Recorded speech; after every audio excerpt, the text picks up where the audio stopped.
Hello, everyone. Hello, welcome in, welcome in. First of all, thank you all for joining us today. My name is Virgil Parker. I am a graduate of Howard University, class of 2021, but more importantly, I'm a proud alumni of the Williams Franklin Foundation. Want to give a very huge shout out to Mr. and Mrs. Franklin for all the wonderful work you do through the Williams Franklin Foundation. We are so excited to have two great experts with us today to continue our series of giving very informative talks and conversations and tips to current students and alumni who can benefit from a wide range of topics. Today, we're going to be talking about writing a winning job application and also giving some interview tips. We have covered past conversations around financial literacy and other topics that are really important for post college life. And we want to continue that trend and focusing on what it's like to make you a very strong job candidate and also preparing you for the job application process. So without further ado, enough from me. Let's hear from our incredible panel. I'm going to have our panel introduce themselves, and then we're going to get into a whole array of topics and conversations. So we're really excited again to have you all present with us today. Today I have with me Miss Nichole Logan. Is also James McField, and I'm going to have Nichole feel free just to give us a few seconds, just a little bit about your background, and then we're going to pass it on over to James, and we'll get started with the conversation. But Nichole, please, thank you so much, both of you, for joining us. Absolutely, Virgil. Thank you so much for having us here today. I'm very excited for this conversation. My name is Nichole Logan. I work for Robert Half. I've been with Robert Half for 19 years, and prior to Robert Half was a hiring manager in the corporate accounting arena.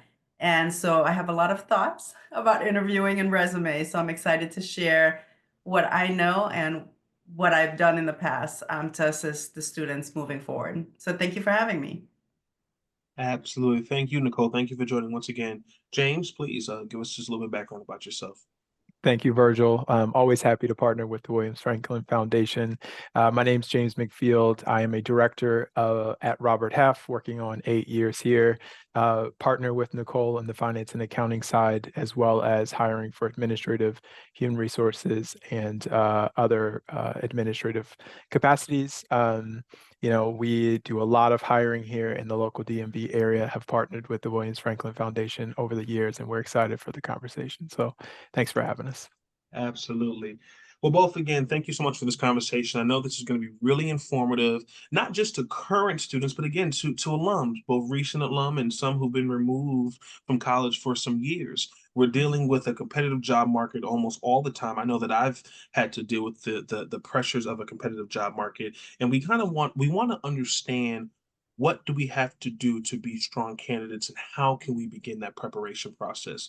Nichole, I want to jump to you first. When you hear about when you hear about how college students should prepare for applications, one of the first instruments they talk about are the resume. Yes. How can people begin to mold themselves and create a strong resume and that stands out to recruiters? And what are some key sections that you believe need to be a part of the resume? Please, if you could give us some insight on that. Absolutely. Great question, because the resume tells your initial story, right? That's the first thing that the recruiter or the hiring manager will see. So it really needs to make an impression. So first of all, let's start with what should be included. Contact information, of course, your education, degrees, certification, relevance, skill sets, all of your jobs, internships, volunteer work. The internships and volunteer work is very important for your new grads or someone with limited work experience. As you have more experience on the resume, that could probably taper off. And then for some, again, and any hobbies, especially for the entry level resume. For what makes a standout resume, I think it's you have to include, of course, that formula of listings that I just talked about, but accomplishments. Let's say you have, for your job itself, you don't want it to read like a task list. You don't want that employment history to be a list of things that you've done. Yes, the skills are important and what you accomplish is important, but giving examples of things that you've done, listing accomplishments, In our accounting world, we talk about ROIs, return on investment statement. What did you do to help save time and money or to add value? And any examples that you can give to talk about what you accomplish is really what makes for a winning resume. That's incredible. Thank you for that advice. James, coming over to you, when you were building your first resume in college and beyond, building on what Nichole says, what were some of the things that you included, and what do you wish you had known at that time to place on your resume so that you could have become a stronger candidate? Could you expand on that for us? Yeah, it's a really good question.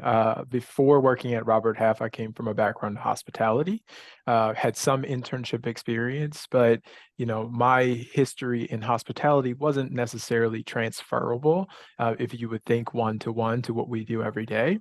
So I would recommend, and I think we have another question about how you set up resumes, but I would recommend a relevant experience and then other experience set up on your resume.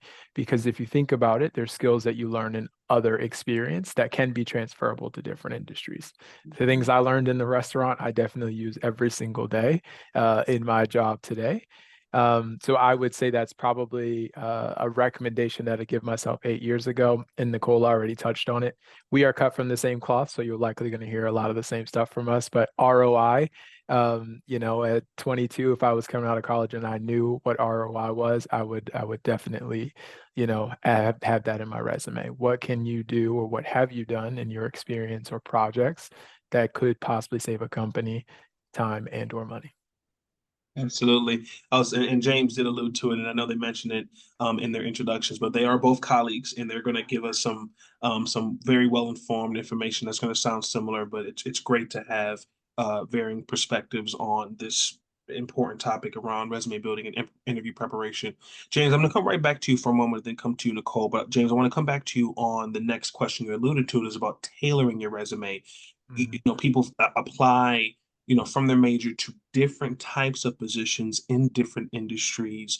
But does it make sense to have one resume that may apply to everything in that particular industry, or do you feel like resumes should be tailored to the job descriptions of that particular role in that particular industry? Can you speak more to that a little bit? And then after that, Cole, I'll have you speak to the same question.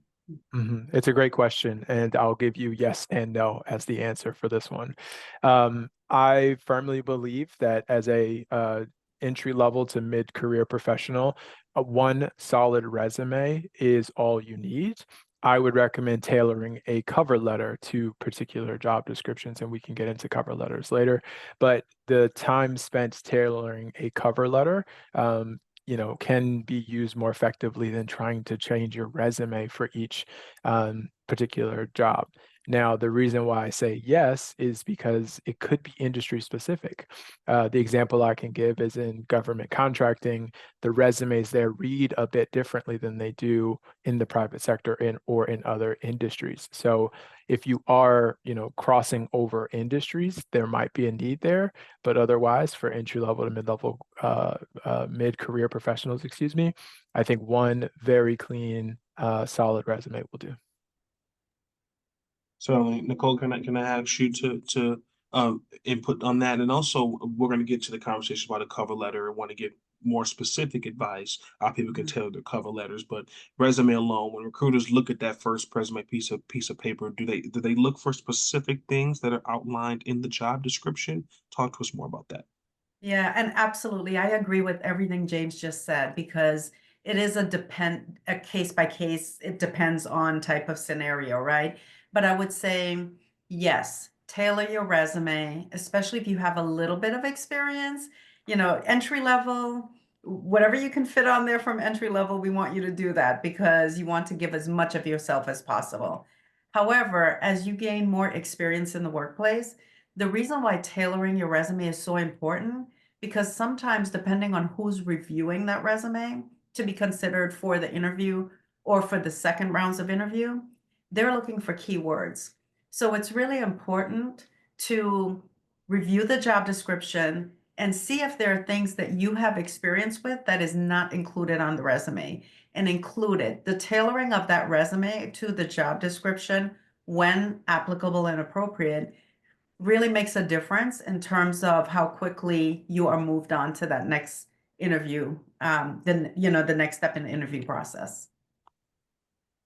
Thank you. That's very helpful. James, I'm going to come to you asking about common mistakes you see on a resume. Before that, Nichole, can you speak, since we mentioned the idea around the cover letter, with a cover letter, if you want to just briefly explain what it is for some of the students who may not be fully aware, but also how should the cover letter complement your resume when approaching a job? Should it be a replica? Do you feel like that's an opportunity to add additional information and color about yourself? Kind of walk us through a little bit how you think the cover letter can be a helpful asset when approaching a job application process. That's such a good question because I think sometimes people use cover letters to reiterate what's on the resume, and I think that's a mistake, right? I think the cover letter should be catered to the job that you're looking at, and you should have done some research on the company so you know a little bit more about the company. In the cover letter, you should be talking about why this opportunity is important to you and what you feel you could bring to the table and how you could add value to that organization based on your experiences and based on the desire to work for that company. So I do think that the cover letter needs to be a little bit different. The resume will have your technical skills, it'll have your ROIs, your return on investment and accomplishment statements, but the cover letter should give a little bit more about your soft skills and your interest in that role and the things that you think you bring to the table to support that organization. That is really, really helpful. Yeah, I've been through a lot of different iterations of cover letters just in my very short career, and I'm still entry level myself, mid entry level to mid, and I think the variations of cover letters in the types of cover letters and the length and in the content of the cover letter can definitely make a difference for a job applicant. James, coming over to you, I want to focus in on the types of mistakes you see in, again, these documents, be it a resume or a cover letter, as a candidate is going through the job application process. Talk to us about some of the mistakes that you see and what you hope that students and alum aren't don't repeat because of the risk of eliminating them from the candidate process. Can you talk about mistakes both in the resume and the cover letter that you think are important to highlight? Yeah, so I'll give a key statistic and then I'll go into the mistakes. A typical recruiter, and this is not even technology, spends 15 seconds looking at a resume to decide if they're going to actually read that resume or move on to the next one. So the reason why I give that stat is because you've got to be impressive in 15 seconds. So what's the first mistake? Aesthetics. If I open up the resume and it doesn't look good, and when I say aesthetics, we're talking formatting, we're talking, size, we're talking, margins, all of the things that you would think are sort of, easy to do. These are the things that are very important because you've got to make that impression within the first 15 seconds. I would say not including things like numbers. Numbers pop on resumes. So within that first 15 seconds, if I can see that you've improved a process and helped bring in the company 87% more revenue, that's going to pop to me as a recruiter. So those things are really important. And then we see a lot of resumes. So spelling, formatting, changes of tenses, things that I think all of the students here will probably know. Just please, please, please double check it, triple check it, have somebody else check it to make sure you don't have those issues. Certainly. And this is such a hot topic around mistakes. And Nichole, I'm sure you want to input something here. Is there any common mistakes you have seen in your career that you just wish, my goodness, I wish I could just grab this student or this applicant and just say, oh, goodness, let's just move in another direction? What mistakes you think that are avoidable to One get of out? the big ones I see are unprofessional email addresses. That is such a big one. I give feedback as soon as I see it to help, especially with the new graduates or someone that's very early in their career. They may not think about it, right? It's the email address that they've used for a long time. I read another stat. James, it's funny that you listed out that stat because I think I might have read the same article because it talked about 87% of recruiters will put a resume on the side because of an unprofessional email address. So in addition to everything else that James just said, font size, colors. Don't ever have too many different colors on your resume. Some people think it, kind of pops out the resume, but it adds some chaos sometimes depending on what job you're looking for. If you're looking for an accounting role, you probably don't want too much creativity. Now, if you're looking for a marketing role, that might be different. But Sure. just to keep things consistent and clean on the resume, and the grammatical errors, that's a really big one. I would say the email address and contact information at the top, making sure it's all accurate. I cannot tell you how many times I've tried to call someone based from a resume and the telephone number is wrong, or the Oh, email bounces back. That actually happens. So making sure your contact information is accurate. And if you list your LinkedIn account, you have to check your LinkedIn messages too. Yes. That's very wow. important. We don't need your photo either. You can No, keep no it. photos. No photos. No photos, but the contact information, I think is a really good piece of advice. Thank you for that, Yes. Nichole. I would say to, all the listeners, please don't eliminate yourself in the process. The candidate process is already challenging enough. If we Absolutely. get to the point, if we get past the 15 seconds and a recruiter wants to be able to reach out to us, we have got to make sure that our contact information is professional and active. And we have got to be vigilant on that. Just for understanding's sake, Nichole, can you give us an example of an unprofessional email address that you think would should be avoided? Only reason I ask, typically you'll see an email address as, first name, last name, birth year at gmail.com or at Yahoo or something. Is there something that you can share that you think is an example that people should try to stray away from if you're comfortable doing that? I can give you one. I just Okay. saw one it was last week, middle of last week sometime. Okay. The email address was privatedancer@gmail.com.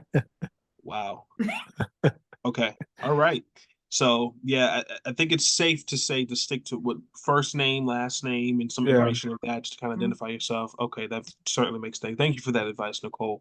Want to get to the point around aesthetic. James, you mentioned this in formatting.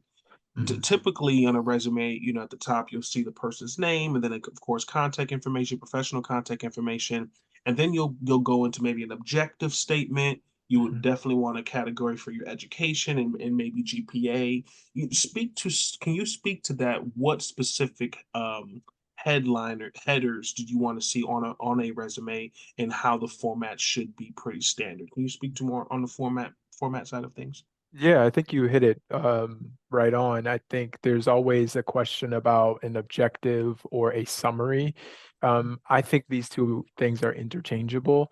I like the summary as a, one pager if you're an entry level to a mid-career professional. Honestly, the objective itself is really what the cover letter is for. So if you are working your cover letter, that should give the hiring manager what your objective is for applying to that particular position. So a strong summary of skill sets, background, it doesn't have to be very long, especially for, mid-level professional down. But I think it should be strong and inviting on the resume. Certainly, certainly. Nichole, do you want to speak more to that on the aesthetics and formatting of the resume that you think is really important? Yeah, I think you hit all the categories. What I do think about the summary versus the objective, because I've seen that question a lot recently. What's more important? I think the objective statement is more of what you're looking for, right? So if I'm writing my resume, it's what is Nichole Logan looking for in her next employment opportunity? Whereas Mm-hmm. the summary statement is really more about your experiences and what you bring to the table.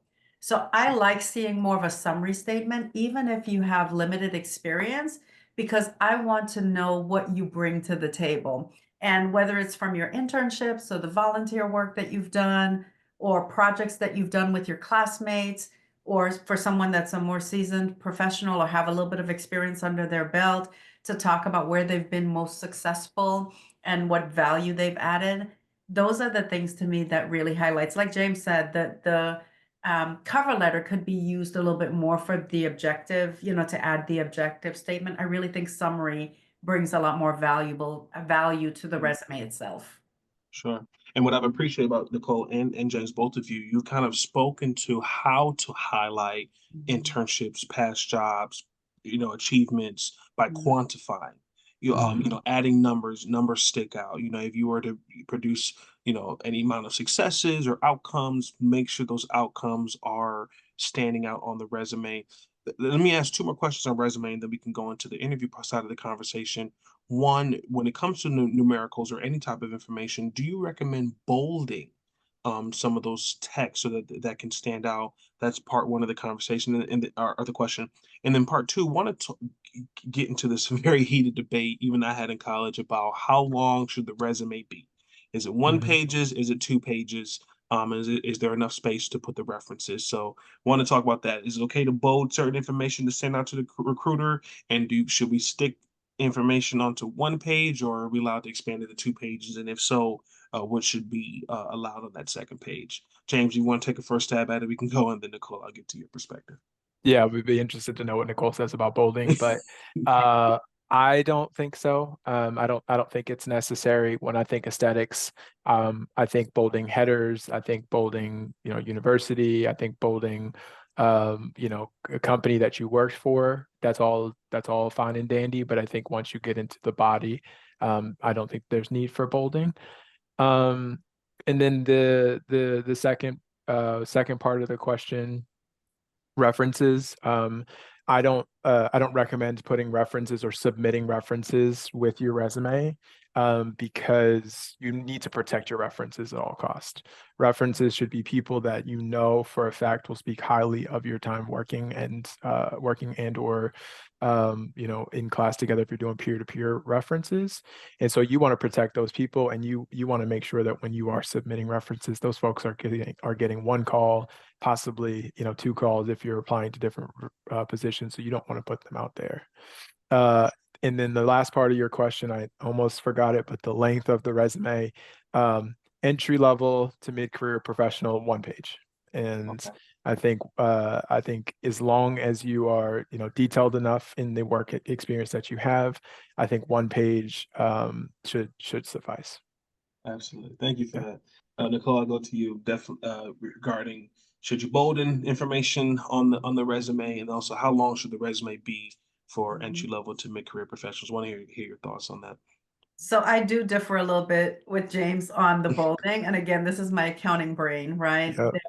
I think I think that the numbers should be either italicized or bolded. So if you, for example, let's say you saved 3 days off the reporting cycle because you were able to automate a template, right, in using Excel, then I think that that line that says that you save 3 reporting days should be bolded or italicized so it pops out. Because again, I'm looking for the things that automatically make me look at the value of you and what you're bringing to the table. Not you as an individual, but what you're bringing to the table. And Sure. you shouldn't have 12 things bolded on the resume outside of, of course, the headers. But there are certain numbers and accomplishments that I think if that pops to you, then it probably will pop to me too. So I think those things should be bolded or italicized.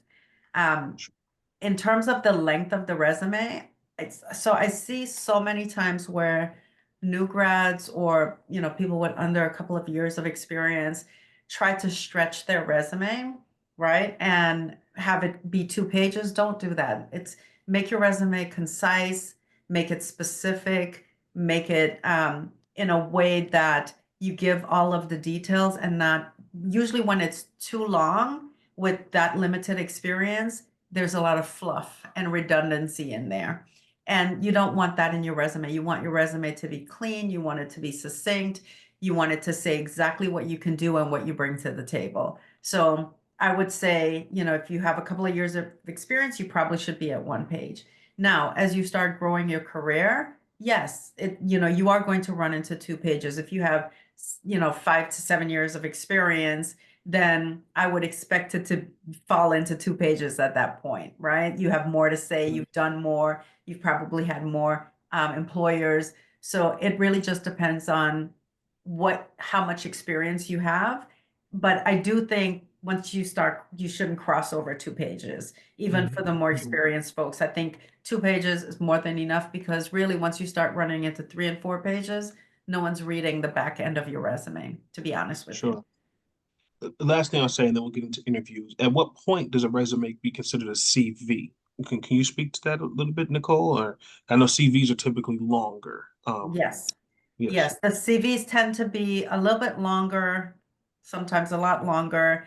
It goes through performance information, and it adds, maybe categories under each segment as well, that kind of lengthens the resume. And sometimes the CV is important, right? Depending on the type of role that you're looking for. And if you're, let's say, applying to a PhD program, that might require more detail and analysis of information.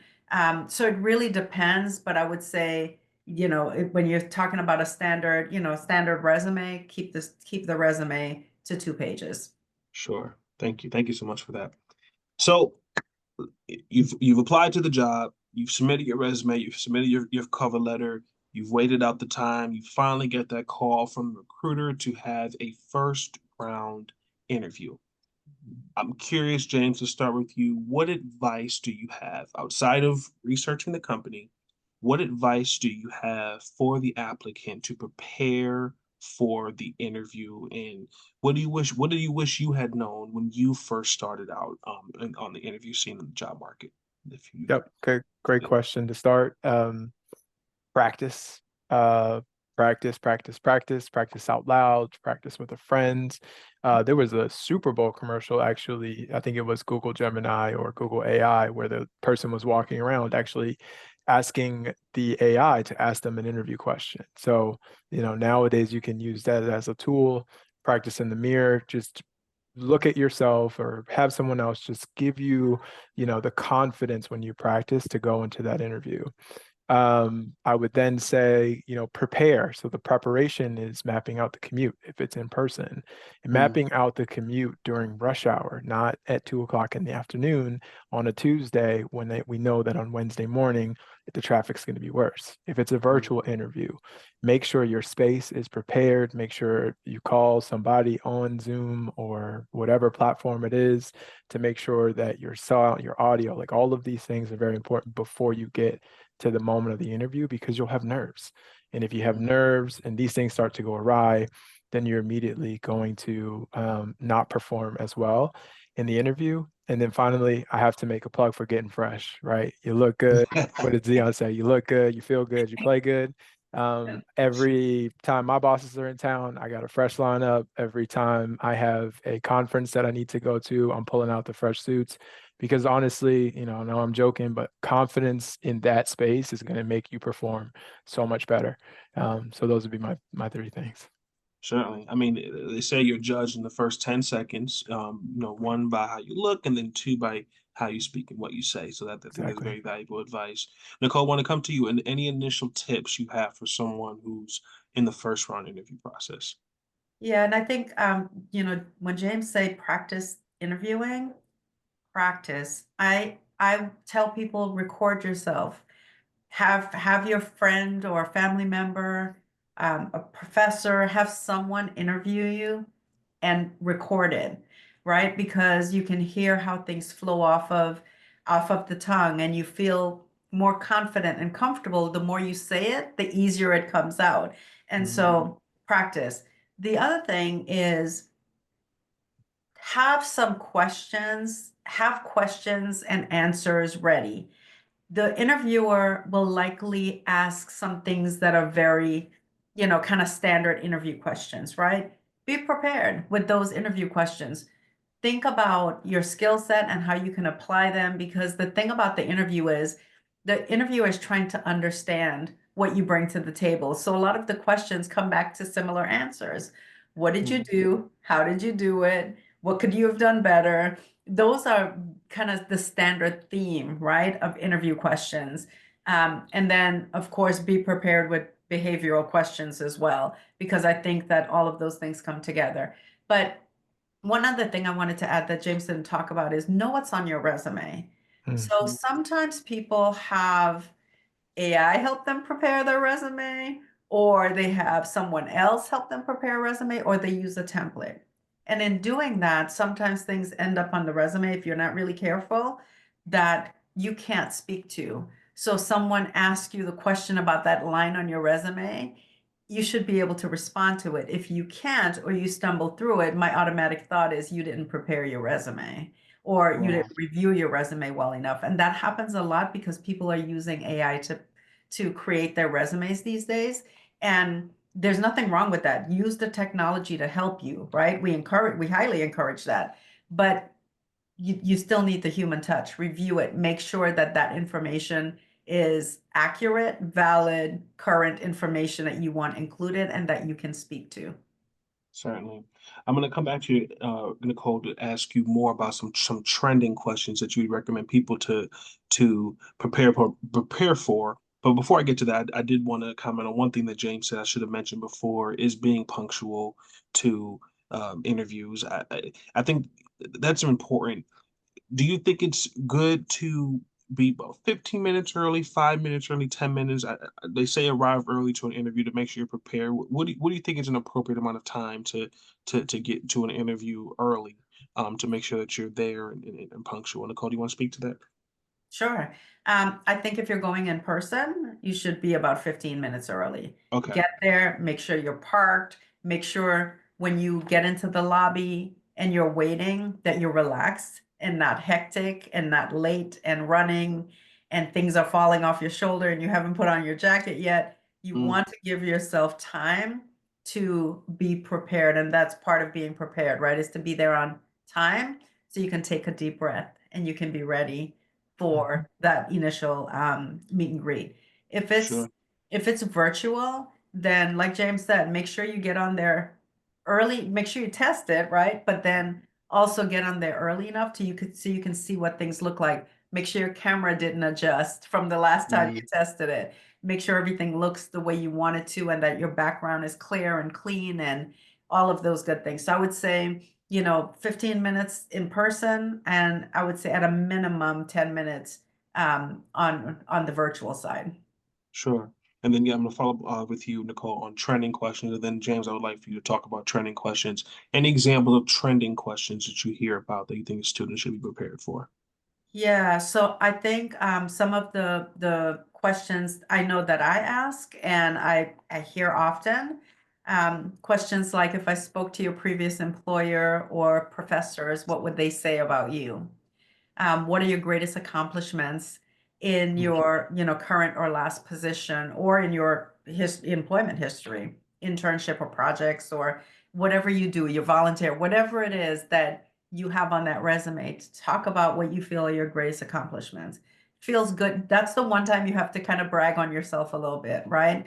You want yeah. to go into interviews confident, but not obnoxious. But that's the one time you really want to be able to talk about yourself and the accomplishments, and that question will be asked. Um, Sure. I really dislike the weakness question. What are your weaknesses and what are your strengths?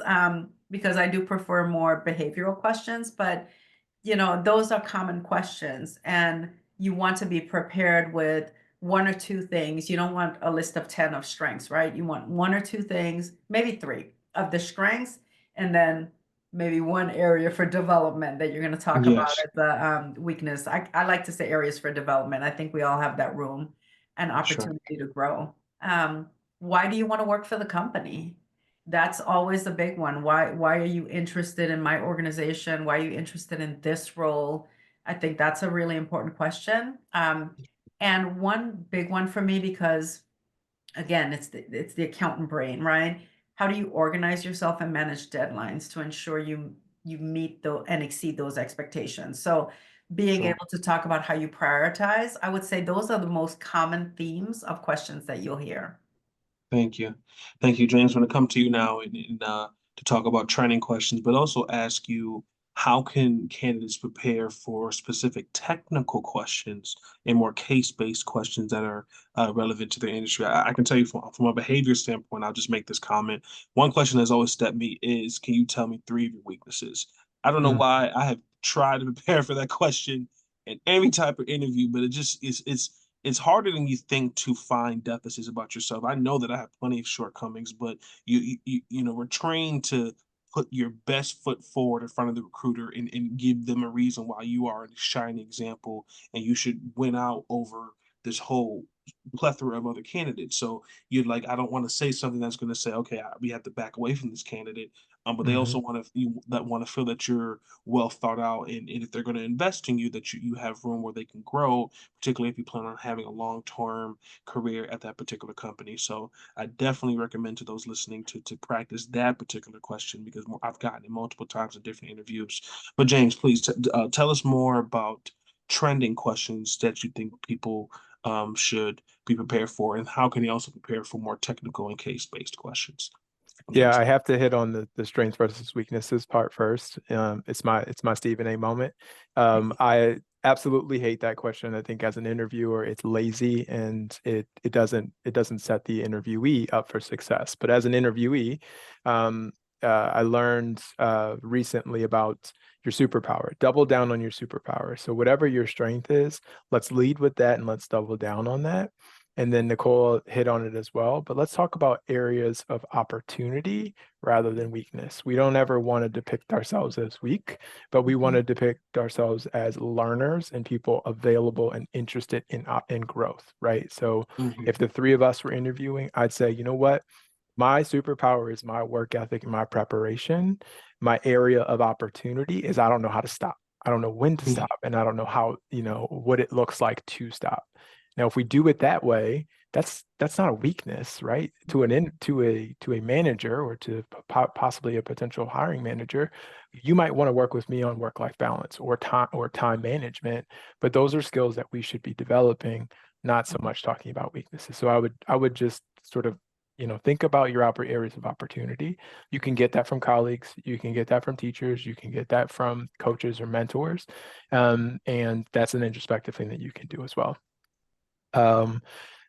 Pivoting into behavioral questions or technical questions, it's hard to prepare for them because you don't really know, when they're coming or how they're coming. So I would know at least personally what you're good at and what, if you're interviewing for a technical position, what some of those core competencies are.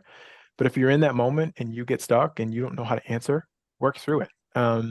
If it's a case study, and many colleges and universities use case studies in business schools and things like that, an interviewer will appreciate you taking your time, slowing down.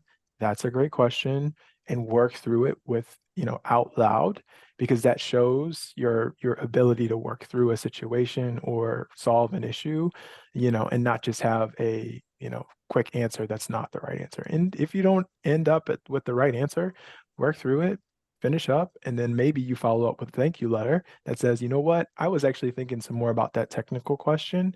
Here are my additional thoughts, because that kind of sort of pulls through everything. And so I think you just sort of take your time and work through it is the answer. Sure.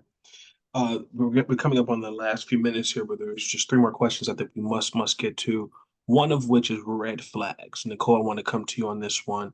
What are some red flags that you see during an interview that you hope that candidates can avoid looking forward as they prepare?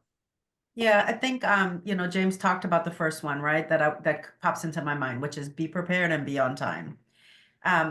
Dress professionally, have your resume in front of you.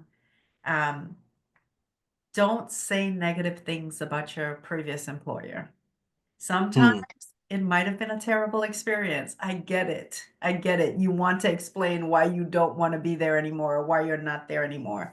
But don't place blame on your former employer. Don't say negative things about your former employer, because what that does is it gives the current interviewer the impression that you don't take accountability for yourself and for what things you could have done differently, or maybe things you should have learned while in that role, right? So always focus on what you could do better and what you've learned along the way, but don't say negative things. That's a really big red flag. And then provide examples. Don't answer with yes or no questions and for answers. Always have something to go along with it. you know, are you comfortable with technology? The answer shouldn't be yes. The answer should be absolutely. I've worked on this many systems. My last job, I didn't know any of the software and tools that they had, but I learned very quickly and was able to give examples of all of your answers. Do not stop with a yes or no answer. Sure. Thank you for that. James, coming back to you, I want to hear your examples of red flags that people should avoid in an interview. And then also, if you can speak to, I think Nichole brought up a really good point in that having a copy of your resume in front of you. I was taught to bring like 10 copies of your resume. Mm-hmm. Absolutely. I Yeah. bring a copy of your copies of your cover letter, bring copies of your resume, have it in a folder, and be ready to put it right in front of the interviewer when the interview begins. And you may have multiple rounds of interviews in a particular day. So that's how we were trained. Mm-hmm. But James, want to hear from you about red flags and speaking more about preparedness when it comes to the interview the day of. Yeah. You were trained right. Have as many resumes as you have at home on you, because like you said, you could walk in and your confirmation could be with one person, but if things go well, you could meet with an entire team. And so that could go from a 1 hour, scheduled time to a 4 hour scheduled time. So I think that that's really important. In terms of red flags, Nichole hit on most of them. The only thing I would add is not having questions. You should always be prepared with at least a few questions for the interviewer, whether that's about them personally, if you've done your homework on them, whether that's about the organization, the position itself. Nothing is more of a turnoff, at least to me as an interviewer, if we go through this whole great conversation and then I go, well, what questions do you have for me? And then you just shake your head and you're like, no. So that at least shows your level of interest. And in today's world, I think a lot of people ask about work style preference, like, is this position remote? Can it be remote? If it's not remote, what do I have to do to make it remote? It's kind of like that work-life balance question that, teeters to the left or teeters to the right. I don't think those are things you should ask in an interview, and in particular, it could potentially be a red flag to a hiring manager. Well, you went right into my next question as we wrap up the last two questions here, and I'll have you speak to this, James, and then Nichole, we have you speak to it. Are the types of questions you should ask at the end of the interview or throughout the interview to the interviewer? What are the tips of the types of questions that can make an interviewer say, okay, this person came very thoughtful, very prepared, and is serious about considering for this role? And then in conjunction to that, what are your recommendations around if you should or should not ask about salary in the first interview? Can you speak to those 2 points, James? And then Nichole, I'll have you go right after.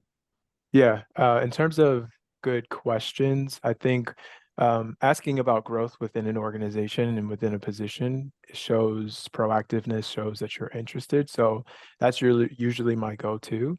And then if you've already talked about those through the process, lean back on the interviewer themselves. I think an easy one or a good one is to tell me about your career progression through the organization so far.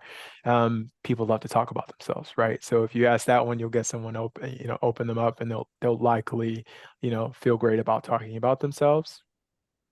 And then the second part, what was the second part of the question? I'm sorry. Salary, yeah, Salary, yes. whether or not salaries Yes. are appropriate. Mhm. Yeah.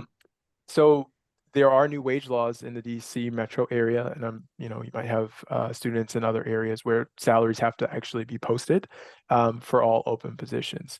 Now, that could be a salary range, so it is quite general. So the answer would be no, because if you've done your homework on the posting, if the organization is following the laws, you should have an idea at least of where the salary would be.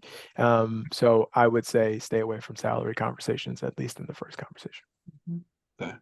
Nichole, do you any tips on questions to ask the interviewer, or you could speak more too about whether or not salary should come up in conversation? Yeah, I'll do salary first. I agree with James. I wouldn't bring that up in the first conversation because it's usually posted, or at least a range is posted. So I would wait for them to get to know you before having that salary conversation. Some of the interview questions at the end of the interview, I like when people ask me about the company culture, what's a typical work day, what are key challenges in the role, and things that they should be aware of as they're preparing. Next steps in a hiring process. I love that question because that tells me that you're interested as well. And then I would say one of my favorite questions is when people ask me, why do I like working for my organization? I love that question. So like James said, right? We like to talk about ourselves. And when people ask me that question, I've been here for a long time. I have a lot to say. And so it just makes me feel like you're really interested. So those are probably the typical or the questions that I think are really good questions. When I hear it, makes me want to talk a little bit more to you. Absolutely. So for the final question, as we wrap up, I'll start with you, Nichole, and then go to James. The follow-up, I think, is just as important as the resume process, being successful during the interview, and then doing a follow-up in hopes of getting to the next step. Talk to us about that follow-up process with the interview. Is it appropriate to send a thank you email? What should be in a thank you email? If you can speak to that. And I think that's very helpful. Yes, please tell us about what the follow-up process should look like. And then please feel free to give us any final pieces of advice for the applicants out there. So yes, I absolutely believe in a follow-up email. I think that it's almost a lost art these days. I don't see it as often as we should see it. But I do think that that follow-up is necessary because it reiterates your interest in that position. It reiterates that maybe you share things that you didn't share. Like James said earlier, there are times when you get through the process and then you're like, oh, I should have shared that. That would have been really relevant, or I should have done this. So you can say after reflection, XYZ. I think the first part of that thank you note is the appreciation for that person's time. The second part is your interest in that role and why do you think you're a good fit for it. And then again, the final is the thank you. I look forward to our next steps. And from there. But yes, absolutely yes. And I would say final thoughts for this conversation is interviewing it's nerve-wracking, right? Every time you have to talk to someone about your skill set, what you bring to the table, get to know a new company, it's a lot. There's anxiety associated with that. There's nervousness associated with it. I would just say take a deep breath before you start the meeting. Take a deep breath before you walk into the location you're having the interview if it's on site. Be prepared. Follow your script. If you know you're preparing for this type of position in this type of setting and the job description gives you everything you need, just be prepared with those things. Do the practice work so that you feel comfortable sharing information about yourself. And once you walk in, be yourself, because the worst thing you can do is try to be someone you're not.